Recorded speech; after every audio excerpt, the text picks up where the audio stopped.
I'd like to introduce Agile Experts Executive Director and Principal Consultant, Brett Cowan. Thanks, Lara. Hi, everybody. I hope you're all safe through these crazy times, and I hope that we can bring some very interesting information to you to help you understand potentially what might be about to happen within your own implementations, or potentially what you might gain some advice or insight into what may be already happening for you.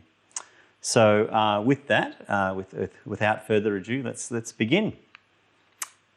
I wanted to cover a couple of topics today, as promised. Firstly, around the legal, operational and business risk of a failed payroll implementation, the common challenges and complexities of payroll projects, how to assemble the right people, process and technology to ensure success, and the keys and metrics to a successful payroll project. I'll try to be as explicit as I can, because I know that when you turn up to something like this, you don't want a whole bunch of words. You want to be able to take away something you can actually do something with and try to implement yourself. So I will try to be as explicit as I can, and if you want more explicit information, please reach out and I'll be able to help you with that later on. So who am I? Why would you bother to listen to my insight into this stuff? Well, I've been working in and around payroll projects since about 2009. I first came into payroll for my sins as the UAT manager for the Qld Health Payroll project. Now, a lot of people would say, well, why are you telling us about that? Wasn't that a terrible disaster? Yes, it was. Though as the user acceptance test manager on that project, I saw from the position that I was in that this thing was headed for disaster, and I did everything that I possibly could to stop it. There was a subsequent inquiry, in a parliamentary inquiry, where I actually had to provide evidence as a witness for 4 hours, where I was cross-examined by any number of barristers. And the outcome of that for me was that the commissioner found that I was the lone voice of reason and that I was highly professional in what I had done. So it's not often that you get a $5 million lessons learnt done for the project that you had worked on, but this was a fantastic opportunity for me, not only to actually understand the complexity and the context of the whole project, but also the sort of things that I was doing within it and how they may have impacted the project for better or worse. Thankfully, in this case, for the better. I have delivered project management, project coaching, assurance and test management for payroll projects within local and state governments and a whole bunch of different commercial enterprises. So whilst I don't know everything about payroll projects and I don't know everything about project management or Agile or anything like that, I do have a lot of breadth of experience, and I do have some really interesting insights that I try and actually plow into our organisation as intellectual property, as IP, so that we can then learn from it and continue to improve it. So that's the source of the information that I'm going to try and bring to you today. So let me now ask you a question. What was the most successful payroll project that you know? Now, some of you may have done it yourself, but I'm thinking more about things that you've heard of, where people have said, oh my God, this was the best payroll project ever, and shouted it to the hilltops. Now, I'm going to go out without actually looking at the answers and suggest that whilst there may be some responses in there, the vast majority of what you hear about is when payroll projects go wrong, not when they go right. And the interesting thing about that is define right. Define what a successful payroll project is. And I'll give you what I understand a successful payroll project is. That the people get paid. They get paid on time at the date that they should have got paid. That is a compliant system that actually pays according to the EA or the award or whatever it is that you are entrusted to pay against. And that it has actually delivered the business value that it was intended to deliver when it was conceived as a project. What it doesn't include is, in terms of a definition of success, that it went over budget. Because over budget, yeah, sure, that's not a great thing, but it's also not the end of the world when it comes to a payroll system. Because the downside of getting it wrong is so big. Also, what's not considered a failure necessarily, or let's call it not considered a failure that is told through the ages or keeps coming back and everyone knows about it, is when the system is delivered just slightly under scope of what it was intended to do. I've never worked on a payroll system implementation that didn't have manual workarounds at the end of a go live. That's just nature of what we're delivering here. And that's not the end of the world. We need to understand that that's likely to happen and to work toward it. So my statement to you today is to say, remember the game that you're playing. It's not about necessarily having, hitting a budget is a low priority. Getting people paid correctly is actually the game that we're in. Payroll as a thing. It's the rhythm section of a company. Okay, it's that thing that is the foundation. It's the layer upon which the rest of the company is built. So you can't build a building. You can't build the Taj Mahal. You can't build the Eiffel Tower unless you have a really, really solid foundation. And in the same way, you can't build a company culture, ways of working, sales pipeline, all of these things you can't build unless you have a solid foundation. And payroll is one of the most important elements of your foundation. Because if you do not pay your people what you promised to pay them, either in terms of value or in terms of in time, you will destroy all of the other things that you've invested in. People will not trust your organization going forward. And that is the reason that you have to really value the payroll project that you are working on or maybe intending to work on, because if you get it wrong, everything else probably doesn't matter. Let's talk about the types of risks and impacts of those risks, because again, it's talking about why getting it right is so important. There's good and bad risk. Those good and bad risks lead to project impacts, and then they lead to business impacts. What's a good risk and the impact of a good risk? Well, good risks are things like when you're doing experiments, it drives innovation. And so you can do experiments. Let me just highlight here too that it's an experiment when you're not sure if it's going to fail or succeed. If you're thinking you're doing experiments and saying, hey guys, try this thing, knowing full well that it's definitely going to work, then that's not an experiment. An experiment is where you truly allow people to fail so that they can learn for themselves. And maybe they'll learn that it does work. But the point is you didn't know that it was going to work when you gave it to them or when they came up for it themselves. You need to create a place where it's safe to fail, and you plan for that failure. And you learn from experience, but keep trying new things in safe ways. Because the reason is you have all of these failures along the way, and then at one point in time, you have a success. And the key is that you make the failures and you plan. That's what the experiment's about. You plan for the failures to be a really, really small cost, so that when you have a big success, it easily eclipses the cost of all of those failures that you've had to go through along the way to get to that success. So that's good risk. That's what you really want to be doing. Project risks and issues. This is the bad risk side of things. So let's talk about, from our perspective, from Agile Experts' perspective and my personal perspective, the most common type of challenges that you'll see in a payroll project. You'll see requirements not being explicitly and fully documented in a language that the business understands. Okay?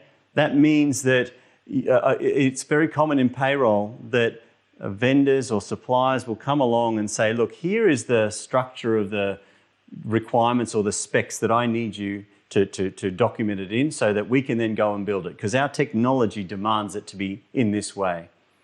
And the problem is if you align with that, if you say, okay, I'll try and work with that, and they even let them fill it all in, and then they give it back to you and say, please sign this off.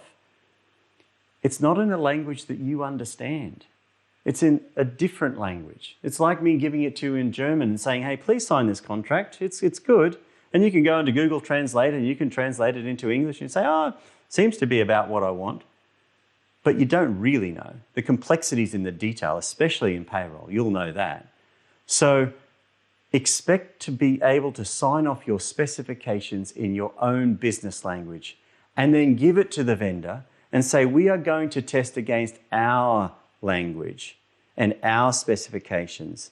Please, if you need to translate it into something that's demanded for your technology, that's great. You can go ahead and do that. But that's not what we're signing off, and it's not what we're testing against. We're testing against our definitions. Bad procurement contracts. It's so common to, when we turn up to a project or a company, to look at the contract that they have signed with a vendor and to wonder, where was the thought about actually the client in this contract? You know, we work in an area which is very SaaS enabled these days. So, you know, so many of these systems aren't on-prem, they're in the cloud, which is great. The downside of that is that SaaS vendors come with SaaS contracts and say, well, this is the standard contract, please sign that. So making a view and a review of that contract a part of a deep part, a really deep part of your choice of vendor to go with, and seeing if there is a place where you can actually put some flexibility in about the things that you need, rather than just be, well, you just have to sign it, that's what it is, that's everyone signs it, just do that. That's not acceptable.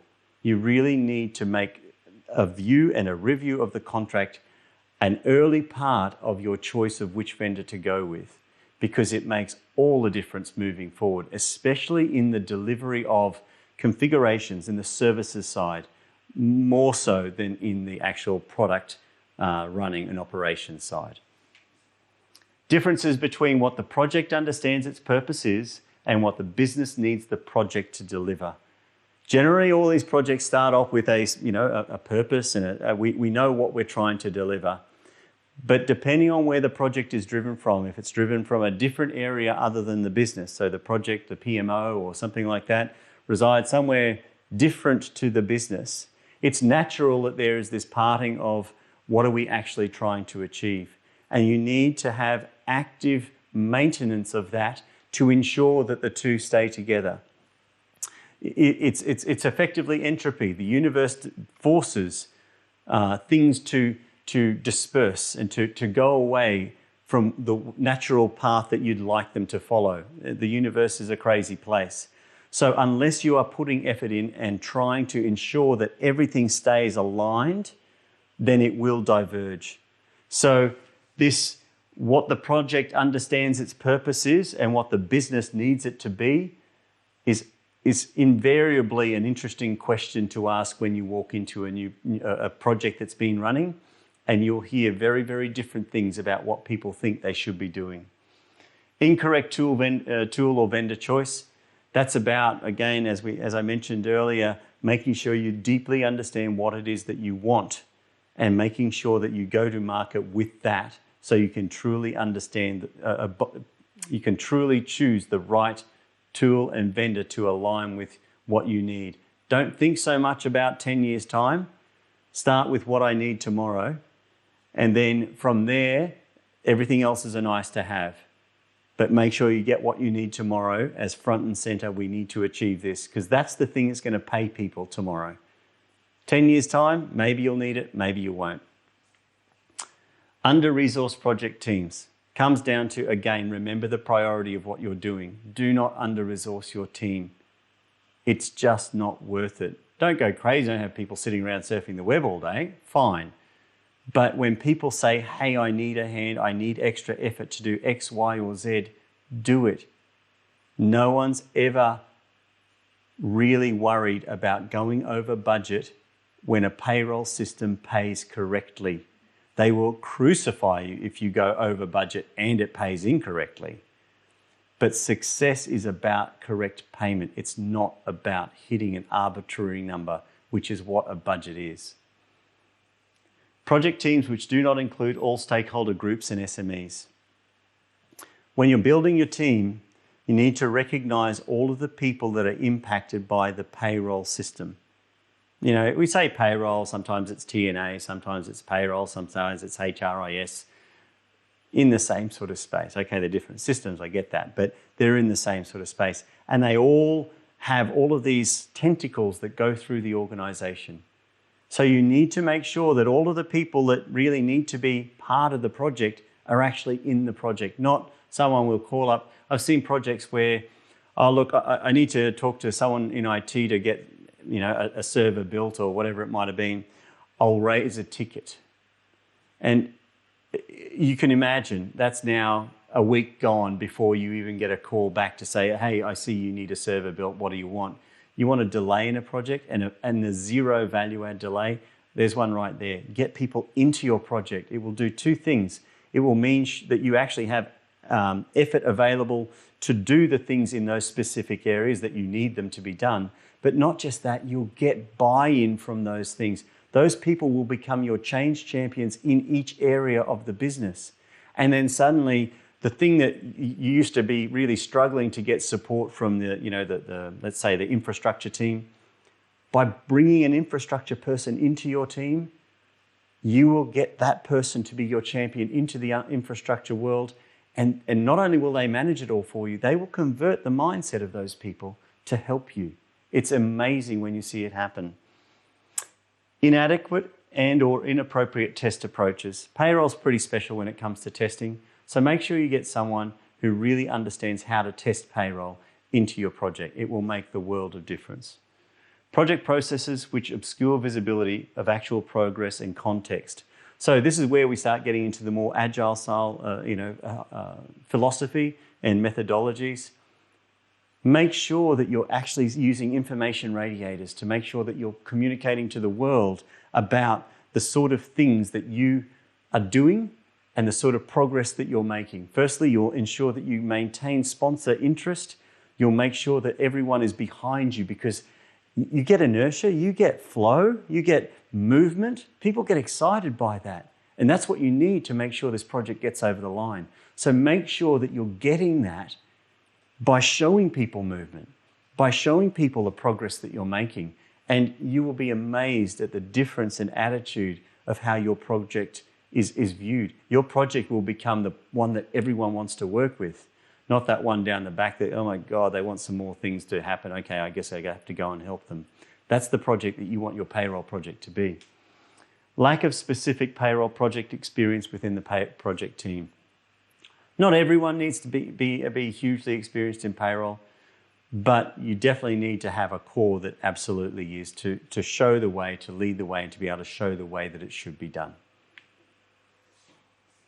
Let's look at the impacts of payroll project issues. So what happens when your project actually isn't working the way that it should? You're going to end up with non-compliance. And nobody wants that. Non-compliance is just a no-no. We all know that.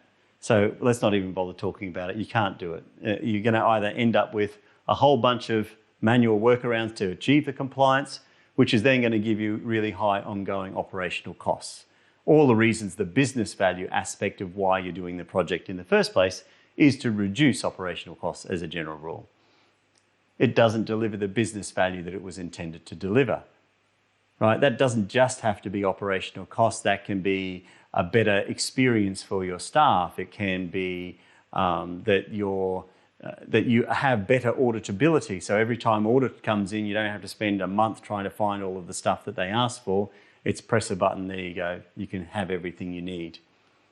Poor acceptance by users. You roll out a new system. If it's not exponentially easier to use than the old one that they were used to, then you're going to have trouble getting uptake and getting people to want to use it. So that's definitely an impact of these project issues. You're going to get immediate staff frustration and disillusionment. And if your project goes live and that's the response that you're getting, or even worse, if that's the response that you get in your UAT, it's just not something you need to. It'll be hard for you to call your project a successful project if that's the response that people have. Limitations on integration and automation. It's going to limit what you can do going forward to build and become a more digital organization. Late delivery impacting the delivery of other projects, right? So, payroll's a fairly central sort of thing, integrates with a whole bunch of other systems. If you don't get that right and that project closed down, it's going to impact the ability of other projects to keep moving. And we talked about the concept of over budget. What does it really mean if you are over budget? Sometimes organizations treat that as a horrific thing. Other times, in my opinion, as I said, budgets are fairly arbitrary figures that you come up through estimations. But unless you've done exactly the same thing, exactly the same organization, exactly the same people, an estimation is just an estimation, and it should be treated as that. Interestingly enough, it's like a departure time for an aircraft. A departure time for an aircraft in an airport is an estimation of when it leaves. It's not a hard and fast fact that it will definitely leave then. We treat it that way, and so when planes are late, you get upset or whatever, but the reality is it's very, very clear to anyone who's been a pilot in that space that it's an estimation. We'll do our best to achieve it, but don't hold us to it. We'll just do whatever comes up because it's a complex environment. Now let's talk about business impacts of bad risk. So that were the project impacts and sort of more low level. This is the higher level stuff. What's going to happen to your business when you don't deliver your payroll system well? You're going to have operational issues of staff dissatisfaction and increased absences. You're going to have a cultural issue of damaged internal relationships and a loss of trust. Hard to come back from that sort of stuff. You're going to have reputational issues, which is going to reduce your ability to recruit new people, and it's going to cause more people to leave. You're going to have lower staff retention. You're going to have a moral issue where you've got an obligation to pay these people. Really, you do. You promised them in their contract that they would turn up to work and you would pay them this, and suddenly you're not doing that. You're going to have business risks associated with disrupted cash flow and increased liabilities because you're holding money potentially. You're going to have legal issues, fines from the regulators and jail. In worst case scenarios, directors can be held personally liable for bad payments. You're going to have technical issues around degradation of security for the organisation and equally limitations to integration and innovation going forward. And you're going to have societal impacts, which is, financial impact on people. They're going to lose their house potentially. And if it's a big enough system, an impact actually on the economy. People are not going to want to spend money because they don't know when their next paycheck's going to arrive. So they're pretty big reasons to get it right. There aren't that many systems in an organisation that can truly say that's the risk of getting it wrong. Now that I've spent enough time to talking about why it's important to get it right, let's talk about how to get it right. People, process, technology. Let's talk about people. Point 1, bring all stakeholder groups and SMEs into the project team. I mentioned this before. You don't want to have to be reaching out and saying, please come. It's not that they're not all in there, but you need to have representative from all your different areas actually working in the team. That, as I mentioned before, that will not only mean that you have a much richer source of information to make sure everything is being done within the project appropriately, but it will also give you the change champions and the cultural shift being pushed back into those organisations very directly through those channels of communication that only those people have. You won't have that in a project that doesn't actually have all of those people represented within it. Ensure the whole team collaboratively comes up with the project plan. It's a very traditional way for the project manager to go away and say, hey, here's the best way of doing this project. Here's my plan. Okay, everybody, let's do it. And a lot of the time, whether or not they say it, the team will say, yeah, that's your plan, mate. It's not my plan. And I'll turn up to work, I'll do it. And with all the intent in the world, they didn't make the plan, they didn't buy into the plan. They're human beings. They will do the best that they can, but it stops somewhere.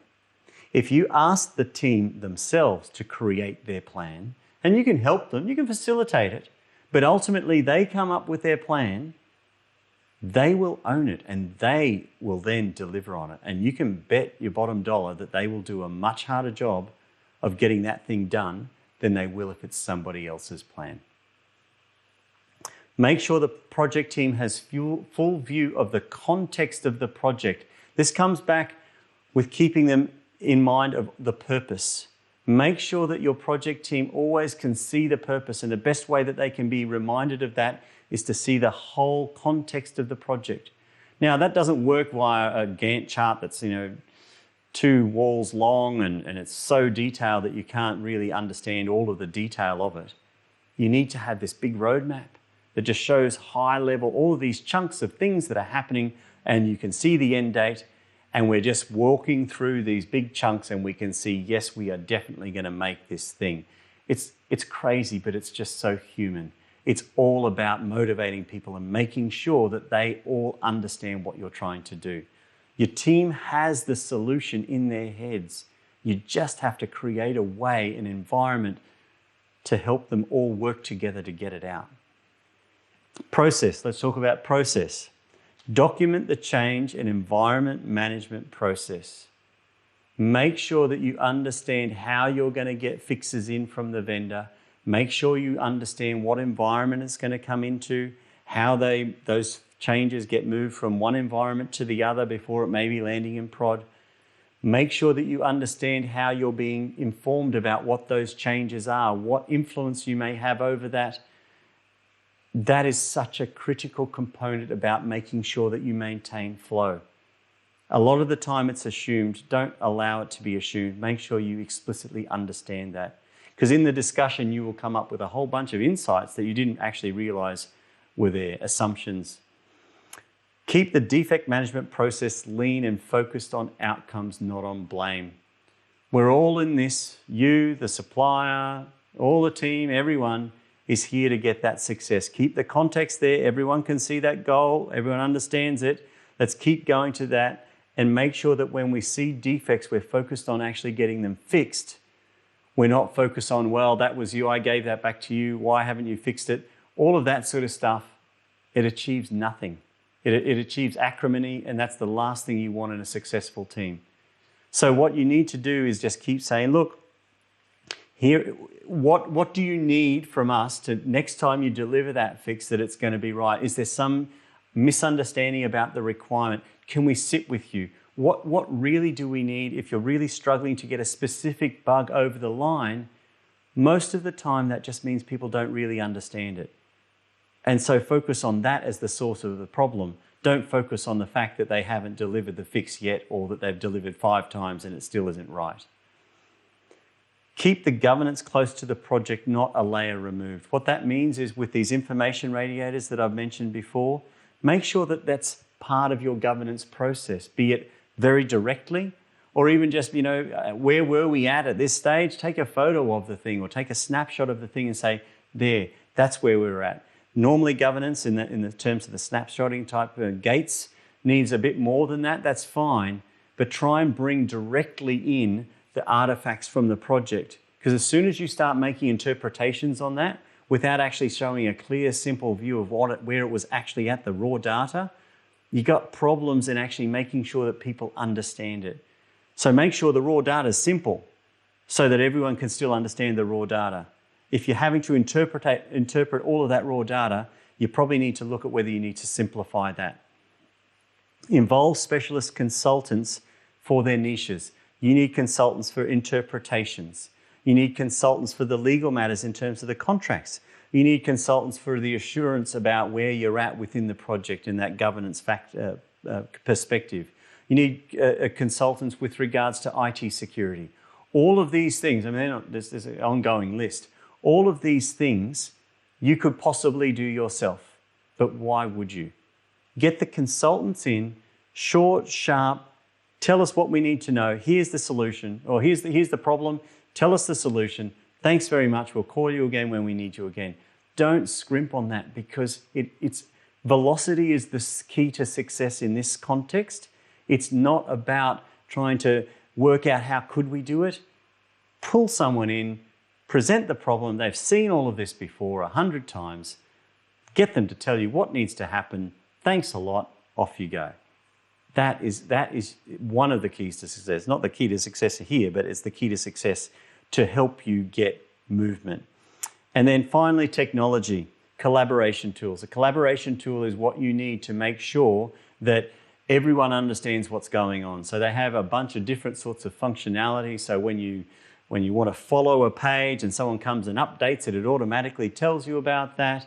It makes sure that it's easy to spread out information. It provides you these information radiators.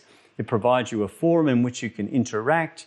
You can see movement, all of that sort of stuff. Very, very important. Get the right collaboration tool. Get config and change management tools. Very, very important again. The last thing you need, especially when the pressure's on towards the end of a project, is to be wondering, didn't we have this? And where's that bug that fixed? And it seems to have lost the bug fix. Oh my God, that is the worst thing. It's so terrible for so many reasons to go backwards for no reason other than you didn't have control of what was going on. So get those things in place and early and define that process. And test management tools. Excel is not a test management tool. It really isn't. You can cobble it together and you can somehow make it work, but gosh, don't do that to yourself. Get a real test management tool because it will deliver you so much value in terms of reporting, in terms of control, all sorts of things. It's really worth it.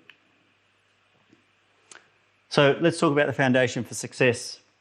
And I've mentioned a lot of these things along the way, but I'll just reiterate them just so that we make sure we're really clear on what it is. Collaboration across all teams. You have a minimum of 3 personas in your system. Staff or employees, the people that you're actually paying with the solution who are entering their timesheets, etc. You have the managers who are actually overseeing and controlling that, creating rosters, etc. And you have the payroll team themselves who have to use the tool in anger to actually make payments happen and calculate pay. All of those definitely, as a minimum, need to be represented in your team. I am astounded at the number of organizations that I turn up to that are running payroll projects and payroll is not in the room. I kid you not. I kid you not that payroll is an optional extra in some situations, which of course it's not. But for whatever reason, they fell off the radar. Payroll people tend not to be the most outspoken people. So, okay, they're doing their thing. They're busy. They're always busy. They're about to pay every week or whatever it is. So whatever, okay, I'll just do what I need to do to get the next payout. And that is such a mistake. Make sure they're in the room. Get your requirements and specifications right. Again, do it in your language. Don't do it in a technical language. Don't do it in a vendor's language. Do it in your language. It's worth it. One of the main reasons it's worth it is because then it's not vendor specific. You can at any point in time say, this is what we need from a business. Let's go to a different vendor. And guess what? They can still read it. They can still understand it. If you have it written in a very specific technical language for a specific technology, for a specific vendor, you pick that up and go to another vendor, they're going to say, I don't understand this. We have to just start again.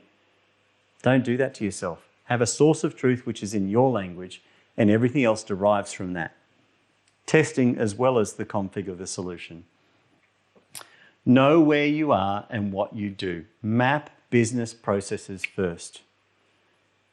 So you know where things are going to change because of the new system that's coming in. And yes, I hate to tell you, you will have to change how you work.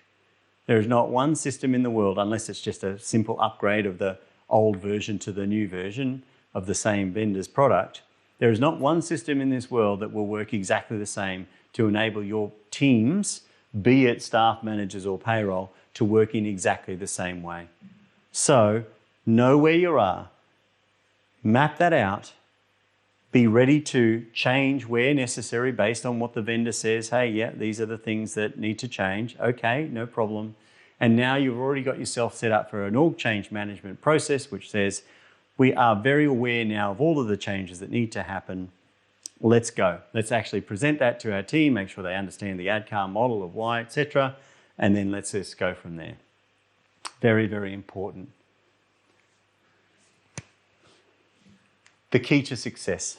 This is what I believe, if organizations focused on nothing else other than this, most payroll projects would work.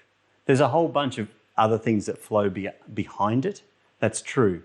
But this is the one thing that if you don't have this, you are always hugely at risk of failure. And that is that a project and a successful payroll project is the same as a business. It all starts with a purpose. It starts with a why. Make sure your teams understand the why. For a project, for for a payroll project. The why is the policy, the award, the enterprise agreement, and staff satisfaction. These are the things that form the why for a payroll project. The what, so you got why, leads into what, then leads into how. The what are the requirements, the things that you might put in the RFP, high-level requirements that say, if someone works more than 38 hours a week, they get paid overtime. Okay, that's a great requirement. That's a what. And then the detail, the how that system that you've just bought implements that what. Press this button, do this, etc., pay this much, here's the formula, here's the interpretation, blah, blah, blah. That's the how. But you always have to start with the why. Go back to that why and make sure that everyone understands it. Because you need to keep the why in the foreground. Okay? You need to make sure that why is always paramount in people's minds, because that is what will enable your team. Everything that I've been talking about today in terms of success is about enabling your team and getting out of the way to make sure that they, A, communicate well together, they collaborate well together, that they understand the goal that you've set for them, and that everything is clear and visible, so that if and when something isn't working the way that it should, you can see it and you can help fix it. You can talk to the team, say, hey, these things don't seem to be working so well. Tell me what the problem is and tell me how you think we should fix that. Don't tell them how to fix it. It probably won't work. Ask them how that you should fix it. And when they come back potentially saying, oh, look, we're really a bit short-staffed here, don't say, well, that's the budget. Sorry, you just have to work it out. Actually listen to what they're saying. Because again, don't forget the cost of failure is so much more than the cost of actually making it successful.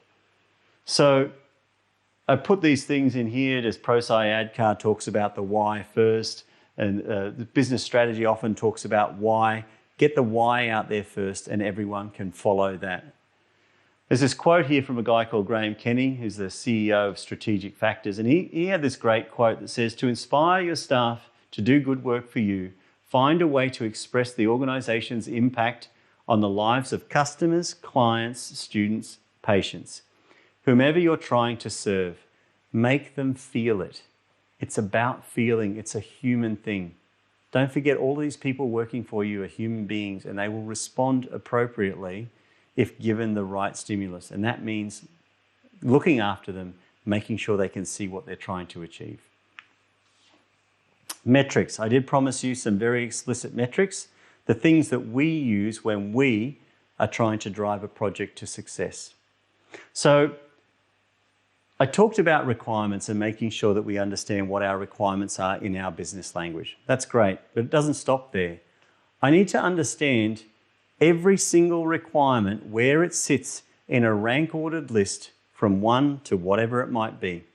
So let's say it's 200 requirements you might have for your new TNA system. Requirement, the top priority has a value of 200. The next most important priority has a value of 199 and all the way down. And no, it's a rank order. You can't have, oh, these are both equally important. No, it doesn't happen that way. One is more important than the other. Always is, always will be. And the way that you ask someone about that question is, if a system had this one but didn't have this, and a system has this one but doesn't have that, which system do you choose? Which one? And then whichever one it is, that's the higher priority, and keep going. And rank order all of your requirements. Because by doing that, it forces not only for you to have a list that helps you make a decision about which tool is the right one to go with, but it also helps you have a conversation with everyone about, in detail, these requirements. It's a great way to actually force communication to happen. And you will find all sorts of interesting assumptions and unknowns that people were unaware of at that time when you force those conversations to happen. So you've now got a list from 200 down to 1 of the requirements in rank order. And now what I want to see over the course of the project in our delivery is that how many points have we delivered in this iteration? Okay, so we're delivering with Agile, so we're going to use maybe 2-week sprints. I want to see how many value points, requirement value points, have I delivered in this iteration? If you deliver that one that was 200, you get 200 points. If you deliver 3 that are 200, 199, 188, I guess you're going to end up with, 597 points, whatever it might be. So make sure that you're tracking that, because that will tell you where you're on in terms of what path you're on in order to achieving the total number of points at the end. So if it was 100 requirements, you'd end up with about 5,000 points that you're trying to deliver over the course of the whole thing. And let me tell you, you're not going to deliver all of them. Never, never, never, never. It's all about planning for having manual workarounds and making sure that you're ready to cover off the requirements in one way or another. And that's perfectly okay, because again, let's remember what the definition of success is. It's about paying people the right amount at the right time. So we deliver requirements, we understand where we're tracking, we should be able to see a trend that's going to mean that we deliver what we expected by the end. And if there's a gap there, we know what that is, and we're going to do that with manual workarounds. Awesome. Equally, what's important is to understand how many requirements we're delivering.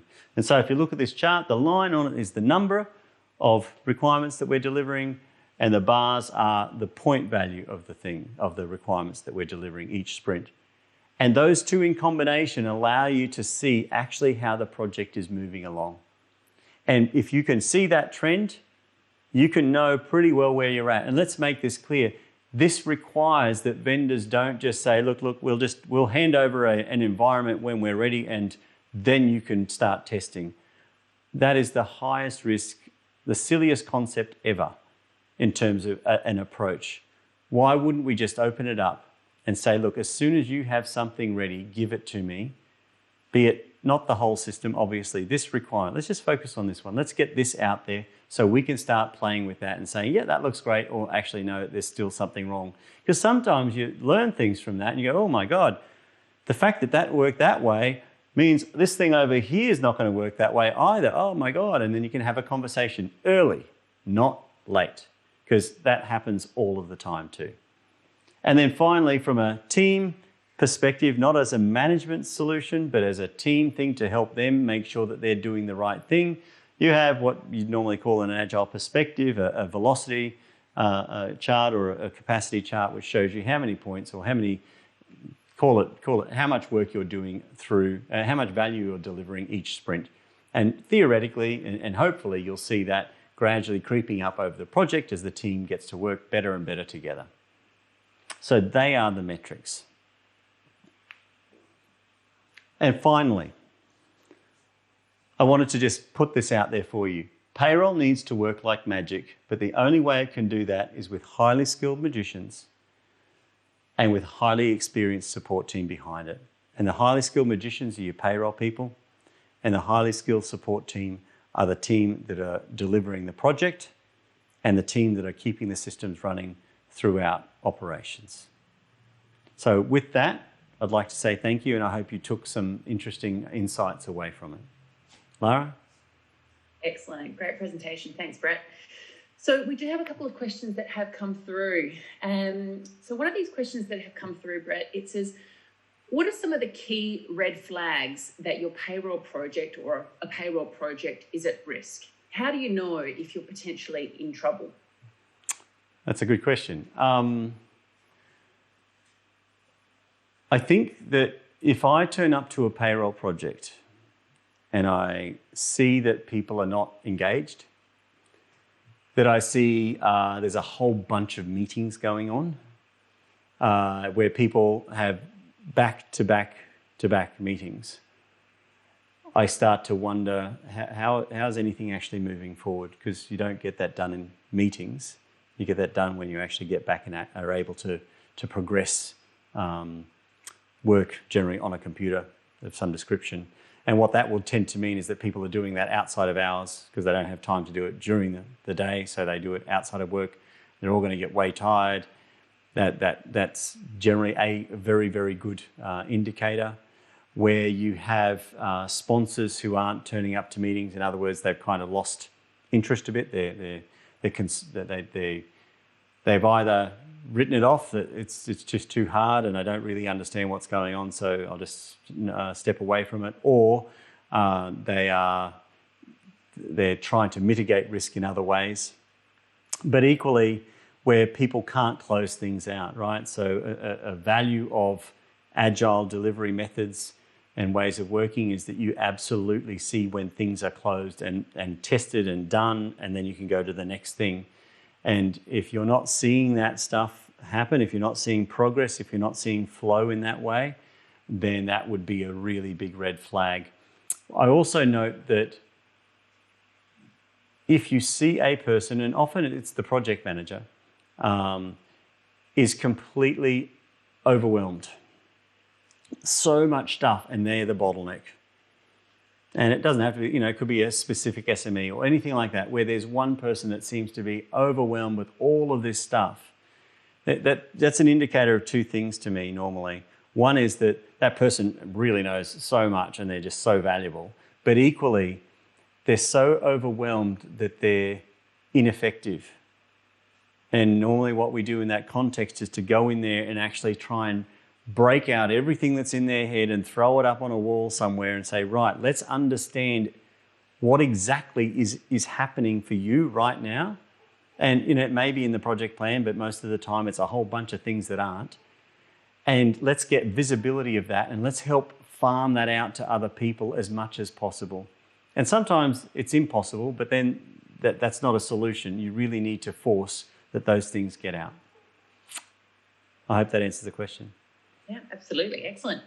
And you mentioned that understanding the why of a project is important. So say, for example, you're running a project where everyone has lost focus of the reason why for the project. What are some of the tips that you have to bring those people back into focus and understand and collect, what direction they're going in? I think the sponsor's the key, because ultimately the whole project is delivering to the sponsor. That person is the project's reason for being. And the sponsor's responsibility is to step up and make sure that everyone is reaffirmed as to the why.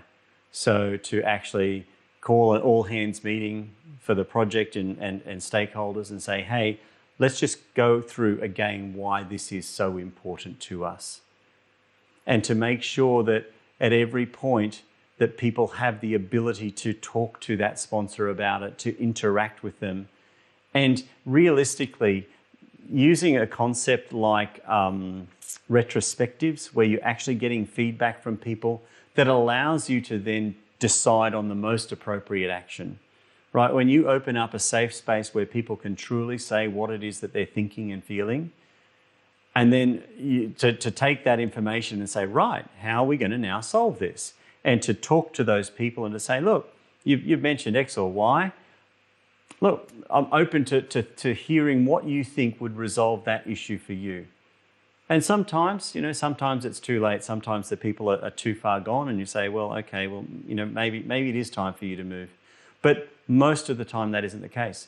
Most of the time they're saying that because they want things to improve. So let's have that conversation and actually work it out. But in every aspect, the sponsor is the key to the why. Excellent. All right, great. Thanks so much for that, Brett. And that's about all the time that we have for the questions today. Thanks again, obviously, to Brett and for a great presentation, and to everyone who has participated in the conversation today. As we wrap up the presentation, I'd like to encourage everyone to fill out the feedback form, which is located in the chat box to the right here. And we'd also like to point you to the Agile Experts website at www.agileexperts.com.au, or follow us on any of our social channels. Thank you again for attending today's webinar, and have a great day. Thank you.